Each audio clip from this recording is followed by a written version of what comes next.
A'udzu billahi samii'il 'aliim minasyaitonir rajiim. Bismillahirrahmanirrahim. Alhamdulillah wassalatu wassalamu ala Rasulillah. Qala rabbi shrah li sadri wa yassir li amri wahlul 'uqdatam min lisani yafqahu qawli. Qalu subhanaka la 'ilma lana illa ma 'allamtana innaka antal 'alimul hakim. Allahumma fassalli wa sallim wa barik ala nabiyyina wa habibina Muhammad ibn Abdillah wa ala alihi wa ashabihi wa man tabi'ahum wa nasarahum ila yaumiddin, amma ba'd. Tuan-tuan dan puan, para jemaah yang dirahmati lagi dikasihi Allah sekalian, Assalamualaikum warahmatullahi ta'ala wabarakatuh. Kita syukur banyak-banyak pada Allah Subhanahu Wa Taala pada petang ini dapat juga sama-sama insya-Allah kita bersua. Cuma kali ini saya berada di dalam skrin dan tuan-tuan puan-puan mungkin berada di luar. Tapi tak mengapa, insya-Allah kita teruskan siri Tazkirah Nur Ramadan kita. Mudah-mudahan semua kita dalam rahmat Allah Subhanahu Wa Taala insya-Allah. Tuan-tuan puan-puan, kita teruskan insya-Allah Tazkirah Nur Ramadan kita pada petang ini. Dan saya memilih pada petang ini untuk kita berkongsi satu perkara yang juga sebenarnya termasuk di dalam adab-adab dan etika kita dalam berbicara berhubung dengan Al-Quran. Jadi sekarang ini kita berbicara tentang salah satu juga daripada adab dan etika membaca Al-Quran. Itu saya yakin tuan-tuan puan, biasa bila kita baca Al-Quran, selalunya kita akan membaca doa. Biasa kan, kalau kita baca Al-Quran, selepas daripada kita selesai baca Al-Quran, kita akan baca doa. Kerana itu sememangnya suatu yang baik dilakukan. Selepas membaca Al-Quran, semalam kita dah kongsikan, membaca Al-Quran, setelah selesai membaca Al-Quran itu di antara waktu yang mustajab berdoa. Namun tuan-tuan dan puan, mungkin kita nak tanya, apa yang selalunya doa kita baca? Saya yakin biasa antara lafaz yang kita baca doanya seperti yang juga dah menjadi dendangan dalam nasyid dan sebagainya, dalam mungkin kita kata syair dan sebagainya, kita baca Allahumma rahamna bil Quran waj'alhu lana imaman wa nuran wa hudan wa rahmah. Ini antara yang doa popular. Kita baca Allahumma rahamna bil Quran waj'alhu lana imaman wa nuran wa hudan wa rahmah. Allahumma dhakkirna minhuma nusina, sehingga kepada akhir doa. Baik tuan-tuan, yang pentingnya saya nak katakan itu di antara doa yang insya-Allah kita baik untuk amalkan. Namun kita pernah tak bertanya, mungkin ada di sana doa yang sebenarnya dibaca oleh Nabi SAW sendiri. Seperti sebahagian doa-doa yang kita sebutkan tadi, mungkin itu adalah rangkap-rangkap yang dibaca atau diluahkan oleh orang-orang yang mungkin pernah membacanya. Tetapi yang Nabi SAW sendiri pernah baca dan sebenarnya juga mengajarkan kepada kita apa agaknya doa yang baik kita baca untuk bila kita bersama dengan Al-Quran. Di sini saya ingin bacakan, dan seperti yang telah diedarkan, tuan-tuan dan puan pastikan insya-Allah semua telah dapat doa yang kami edarkan ini, iaitu lampiran doa seperti mana yang akan saya bacakan. Lampiran doa ini iaitulah doa yang pernah dibaca oleh Nabi SAW berhubung dengan Al-Quran atau ketika membaca Al-Quran. Di dalam riwayat Imam Ahmad di dalam kitab Musnadnya, begitu juga dalam Sahih Abi Hatim. Saya akan bacakan dan tuan-tuan puan saya harap boleh refer dan rujuk di dalam lampiran yang kami edarkan sebentar tadi. Pastikan anda dapat lampiran doa ni, saya akan bacakan dan cuba kita semak sama-sama bacaan doa ni. Kita nak lihat apa maksud dia dan kenapa doa ini begitu special sehingga Nabi SAW khususkan dia dalam membaca Al-Quran. Baik, kita lihat. Hadis ini diriwayatkan min hadis Abdullah bin Mas'ud radhiyallahu anhu qala, daripada Ibn Mas'ud diriwayatkan berkata, qala Rasulullah SAW, Nabi SAW bersabda, ma asaba 'abdan hammun wala huznun faqal Allahumma inni 'abduka ibnu 'abdika. Saya cuba terjemahkan dulu maksudnya.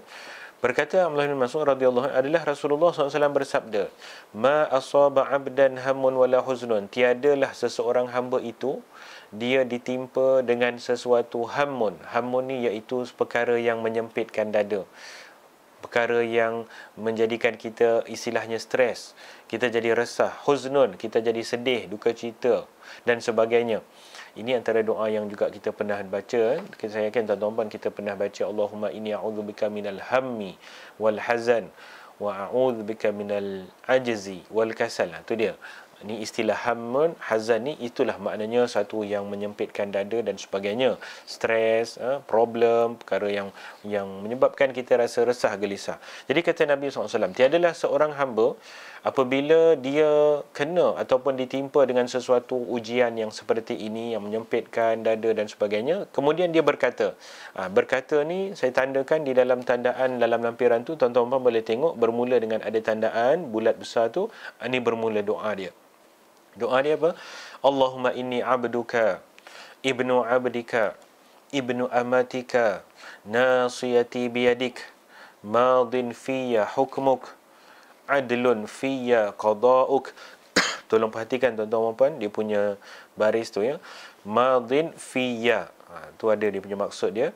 Fiyya tu maknanya pada saya. Kalau fi tu pada saja, fiyya pada saya. Madin fiyya hukmuk, adlun fiyya qada'uk.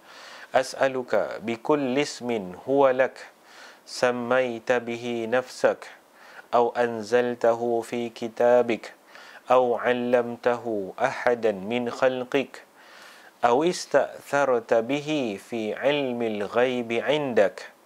Saya berhenti sampai sini dulu. Kita tengok dulu makna dia. Yang ini yang kita baca awal ini kita kata bunga dia. Ini belum masuk doa betul ya. Ini bunga dia. Nabi SAW nak mulakan, kalau istilahnya tawassul. Ini nama tawassul. Kita bertawassul dengan nama-nama Allah, sifat-sifat Allah yang menyatakan tentang kebesaran Allah sebelum kita minta doa. Doa ni lebih power insya-Allah. Jadi macam mana Nabi SAW sebutkan di sini, Allahumma inni abduka. Ya Allah, aku ini hamba-Mu. Ibnu abdika, anak kepada hamba lelakimu. Kita ni hamba sebenarnya kepada Allah. Anak kepada hamba. Anak kita ni sebenarnya asal ayah kita pun hamba kepada Allah, iaitu asal yang pertama Nabi Adam AS. Ibnu amatika. Juga aku ini anak kepada hamba wanitamu. Mak kita yang pertama juga hamba Allah juga, iaitu Hawa. Nasiyati biyadik. Ubun-ubun kepalaku berada di tanganmu. Ini kita sebut ni, maknanya kita sebut dengan kita yakin. Kita rasa diri kita ni tak ada apa-apa. Ubun-ubun kepala kita ni dipegang seolah-olah dikuasa penuh. Maknanya gambaran Allah berkuasa penuh kepada kita. Madin fiyya hukmuk. Telah berlalu pada saya segala hakam, segala kehakimanmu. Hukmuk, maknanya hukum hakam, ketentuan Allah, Allah dah tentu dah untuk kita. Kita yakin, maknanya segala-gala yang kita ni, hari ni kita nak buat apa, hari ni kita pergi mana, kita dapat banyak mana, kita ni duduk dekat mana, semua ni sebenarnya Allah dah tulis. Dah ditentukan dalam kehakiman, kebijaksanaan Allah SWT. Adlun fiyya qada'uk. Dan kita yakin, kita sebutkan tu, adlun fiyya qada'uk. Bila kita baca ni, kita yakin, kita sebut, Maha adil bagi saya segala ketentuanmu itu. Ini namanya i'tiqad kita. Maha adil bagi saya segala ketentuanmu. Maknanya yang Allah dah tentukan untuk kita tu, apa pun yang kita dapat, kita yakin itu adalah dengan segala sifat keadilan Allah Subhanahu wa taala yang Allah Maha mengetahui hikmahnya. As'aluka bikulli ismin huwa lak. Saya nak minta kepadamu ini ya Allah, bikulli ismin huwa lak, dengan semua nama-nama yang engkau layak baginya. Kita minta kepada Allah, kita sebut dengan segala nama-nama yang Allah Maha layak. Samaita bihi nafsak, sama ada yang engkau namakan namamu itu, au anzaltahu fi kitabik, atau yang mungkin engkau turunkan, engkau ajarkan kepada kami di dalam Al-Quran, di dalam kitabmu, au 'allamtahu ahadan min khalqik, atau yang engkau ajarkan juga nama-namamu itu kepada salah seorang daripada hamba-Mu. Tuan-tuan dan puan, ini kita tengok siapa yang baca doa ni? Nabi SAW. Nabi SAW bila baca, Rasulullah SAW guna bahasa yang seperti ini. Kita tengok balik. Tadi Nabi SAW sebut, aku nak minta kepadamu ya Allah dengan semua nama-nama yang engkau maha layak kepadanya, yang engkau sebutkan atau yang engkau turunkan dalam Al-Quran. Sebab kita tahu ada banyak nama-nama Allah disebut dalam Al-Quran. Dan di sini Nabi SAW beradab secara rendah hati dan tawaduk, kata Nabi SAW, ataupun yang engkau ajar kepada salah seorang daripada hamba-Mu. Siapa dia? Iaitulah Nabi kita sendiri, Nabi kita Muhammad SAW. Sebab kita tahu, untuk kita kenal Allah melalui nama-nama sifat-sifat Allah. Nama-nama sifat Allah dari mana kita belajar? Iaitu dalam Al-Quran ataupun yang Nabi SAW ajarkan kepada kita. Sebab tu Nabi SAW sebut, atau yang mungkin engkau ajar kepada seorang daripada hamba-Mu. Aku ni bukan apa-apa, maknanya aku ni juga hamba ciptaan-Mu.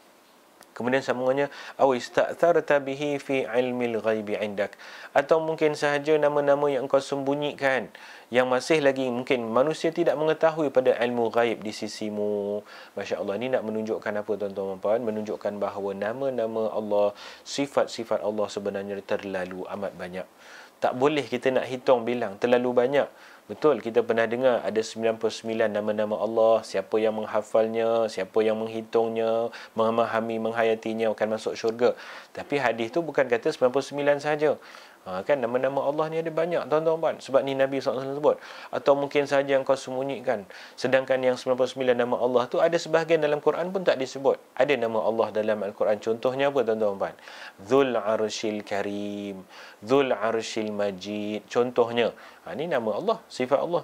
Dia tidak ada disebut dalam 99 yang kita hafal. Jadi maknanya, tuan-tuan, yang penting nama-nama Allah ni cukup banyak kerana Allah SWT Maha Agung, Maha Hebat.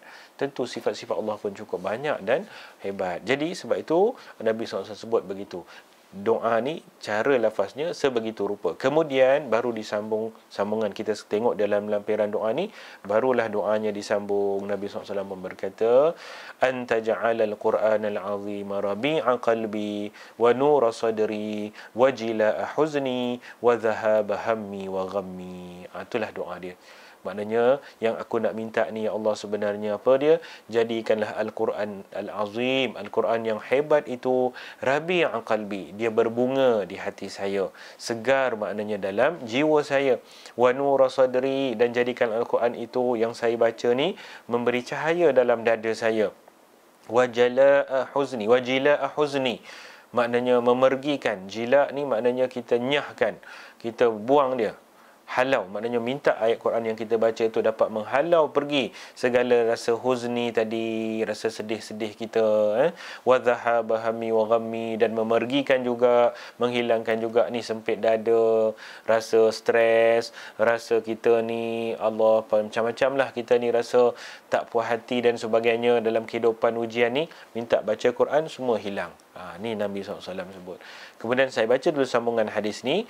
Kata Rasulullah SAW tadi, illa azhaballahu hammahu wa ghammahu wa abdalahu makanahu farha. Maka tadi kan kita tengok teks hadis ni, kata Nabi SAW, siapa yang ditimpa kesedihan, siapa yang ditimpa dengan kesempitan, kemudian dia baca doa ini, maka tiadalah dia baca doa ni. Tadi kita dah sebut doa dia, Allahumma inni abduka ibnu abdika ibnu amatika nasiyati biyadik madin fiyya hukmuk adlun fiyya qada'uk as'aluka bikulli ismin huwa lak sammaita bihi nafsak aw anzaltahu fi kitabik aw 'allamtahu ahadan min khalqik aw ista'tharta bihi fi 'ilmi al-ghaibi 'indak an taj'ala al-Qur'ana al-'azima rabi'a qalbi wa nura sadri wa jilaa'a huzni wa dhahaba hammi wa ghammi.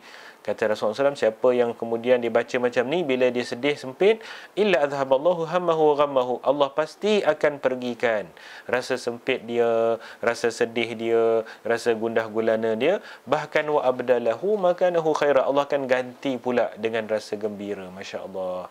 Inilah Allah Ta'ala bersifat Rahman Rahim. Mula-mula sedih, mula-mula sempit dada, baca Quran, sempit dada sedih hilang, tukar pula jadi lapang dada, tukar jadi gembira. Masya Allah. Inilah antara hikmahnya Al-Quran, tuan-tuan dan puan. Baik, kemudian saya sambung lagi hadis ni.